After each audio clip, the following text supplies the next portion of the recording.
Bonjour, aujourd'hui nous sommes dans la section domotique. Alors voyons un petit peu le problème d'école. Cette pièce était un bureau et ce bureau avait un interrupteur qui permet d'allumer la lumière à un seul point de la pièce pour le point central. Mais voilà, cette pièce a été reconditionnée et on l'a transformée en chambre. Et cette fois-ci, la demande de fonction pour l'éclairage, c'est de pouvoir allumer de ce côté-là et de chaque côté du lit. Ça veut dire qu'on a 3 points de commande. Alors voilà une solution. On a un interrupteur. Alors il nous faut à tout prix le remplacer par un émetteur. Voici le type d'émetteur. C'est un bouton avec un petit sucre, qu'on va appeler ça. En l'occurrence, c'est le constructeur Yukis. Et ça nous permet donc d'envoyer une impulsion à un récepteur. Ce montage va être donc démonté, cet interrupteur va être démonté, et les deux fils vont être court-circuités. Pourquoi? Parce qu'on a besoin que le récepteur soit alimenté en permanence. Donc ces deux fils-là n'ont plus lieu d'être, on les court-circuite, et du coup, on a le courant électrique qui se trouve au point central. On remplacera après ce bouton-là par ce type de matériel, qui donc possède un émetteur. Et la même chose pour les deux autres points d'éclairage. Alors, ce qu'on a fait pour les autres points, on a pu avoir la possibilité de récupérer le 220 volts sans faire de gros dégâts sur les plaques de placo. Et donc, du coup, on a récupéré l'alimentation électrique pour faire la prise de courant. Et comme on nous avait demandé la fonction télérupteur, c'est-à-dire une commande à plusieurs endroits, on a percé le pot simple, on l'a transformé en pot double et on a changé la plaque de façon à insérer un interrupteur avec son émetteur dans la partie haute. Et la même chose pour l'autre partie du lit. Alors, quand vous avez déjà chanté votre interrupteur là-bas, il vous faut placer le récepteur que voici. Le récepteur, on l'a placé donc aux deux fils de la lampe, on le débranche et on met ce récepteur-là. Il y a un petit montage qu'on verra après à la fin de notre tuto, comment on câble ce petit récepteur. Et cet émetteur-là, il faut qu'il reconnaisse le récepteur, parce que tous les émetteurs qui sont vendus dans le commerce sont tous identiques. Il faut donc que cet émetteur-là reconnaisse ce récepteur-là, ou plutôt ce récepteur-là reconnaisse cet émetteur-là. Rien de plus facile, à l'intérieur d'une petite pile qui est en théorie garantie 5 ans. Il suffit d'envoyer 5 impulsions, 1, 2, 3, 4, 5, et vous avez ici un petit voyant qui s'allume, qui vous dit qu'il peut être appairé. À l'arrière, alors je rallume, à l'arrière de ce récepteur, vous avez un petit bouton qui s'appelle Connect.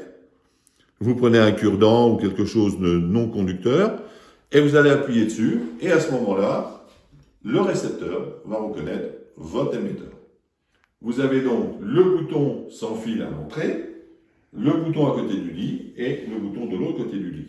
Alors, vous allez me dire, pourquoi vous n'avez pas mis une télécommande? On aurait mis une télécommande, on peut la perdre. Quand vous avez des enfants en bas âge, c'est pas évident. Là, ça vous coûte juste de mettre 2 émetteurs. On a l'impression que c'est une installation fixe. Au pire, cette installation-là vous coûte grosso modo dans les 150 à 200 euros, sans tirer de câble, sans fil, et il vous faut à peu près 1h30 pour faire le travail. C'est-à-dire, dans les 1h30, je compte le remplacement des 2 boîtes, l'interrupteur par un bouton poussoir, les 2 boutons poussoirs de chaque côté, et l'opération est faite. Alors maintenant, nous allons voir maintenant sur l'arrière de notre tuto, comment brancher l'ensemble de ces appareils pour que le fonctionnement soit correct et qu'il fonctionne comme ceci. Nous voici donc dans la partie théorique de ce montage. Comme je vous l'ai dit tout à l'heure, nous avions donc une pièce qui était un bureau, et il y avait un seul bouton à l'entrée pour allumer donc la lampe centrale. Rien de très compliqué, vous fermez l'interrupteur, vous allumez la lumière.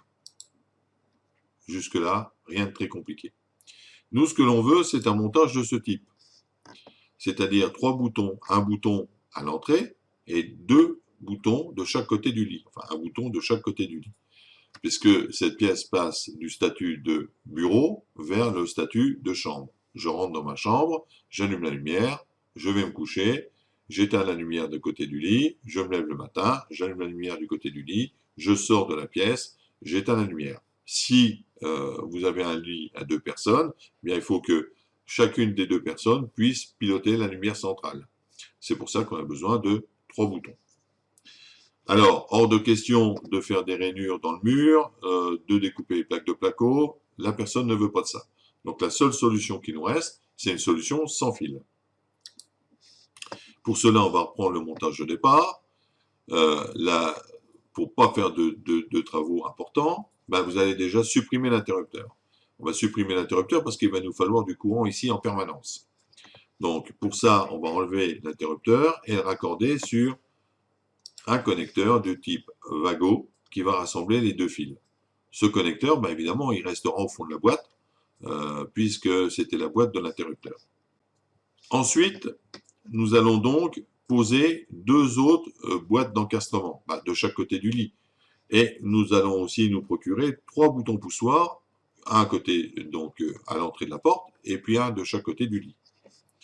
Nous avons besoin aussi d'un émetteur qui va nous permettre de piloter la lampe centrale. On a 3 boutons, donc on va se retrouver avec 3 émetteurs. 1, 2, 3. Je vous donne la référence de notre émetteur. Nous allons donc maintenant passer sur le raccordement de l'émetteur sur le bouton poussoir. Voici donc l'émetteur. Je le raccorde ici, sur le commun du bouton poussoir, et je le raccorde de l'autre côté, sur le bouton poussoir. Alors, on pourrait utiliser ou le fil marron ou le fil vert. Il y a 2 fils sur ces émetteurs-là parce qu'on a la possibilité de mettre 2 boutons poussoirs pour piloter, par exemple, 2 points lumineux distincts. Nous allons donc maintenant débrancher notre lampe. N'oubliez pas que tous les travaux se font hors tension. Et nous allons mettre cette fois-ci le récepteur. Le récepteur qui va aller en lieu et place dans le boîtier de plafond à la place de la lampe, pour le moment. Il va s'encastrer à l'intérieur. On aura besoin aussi de 2 petits systèmes de raccordement de type Wago. Là, et puis évidemment à la fin, on aura besoin de la lampe. Je vous ai mis les références des Wago en question et la référence donc du bloc récepteur qui est un Yogis aussi. Passons au branchement. On va déjà raccorder le neutre. Donc voilà, j'amène mon neutre sur un Wago. Je sors, j'alimente mon module et je vais alimenter ma douille pour ma lampe. Ensuite, j'alimente la partie phase sur le Wago qui va alimenter le module. J'alimente aussi le contact à l'intérieur du module, qu'on voit ici. Là. Et enfin, je raccorde la sortie de mon contact sur ma douille, sur l'autre côté qui est disponible, pour mon ampoule. Voilà, là, la partie électrique est terminée. Donc, on n'a pas creusé, on n'a pas fait quoi que ce soit. On a juste mis tous ces petits bouts de fil-là à l'intérieur du pot du plafond, comme je vous ai montré tout à l'heure en début de vidéo. Il faut bien faire attention sur ce bloc-là. À l'arrière, vous avez le petit connecteur qui permet d'appairer les émetteurs avec le récepteur. Je vous l'ai montré dans la partie, de la vidéo tout au début. Donc, on envoie 5 impulsions, ça se met à clignoter, vous appuyez ici et le récepteur va comprendre donc les informations de l'émetteur en question. Et vous faites la même opération sur chaque émetteur. Mais là, le constructeur a fait une doc très bien expliquée et ça ne pose aucun problème donc pour coupler ces appareils. Quand on a fait cela, on va rentrer donc tous nos fils et notre boîtier à l'intérieur du boîtier de plafond, de façon à dissimuler donc la commande. Voilà. Et on va mettre la douille après, donc l'ampoule sur la douille en question. On intègre donc tous nos émetteurs à l'intérieur du boîtier et on referme nos boutons poussoirs. Et enfin, on peut piloter l'installation. Vous voyez, ce qui s'est passé, c'est que l'ensemble a été fait et créé sans tirer un seul fil. Les seules modifications de câblage qu'on a eu à faire, ce sont à l'intérieur du pot central de notre pièce.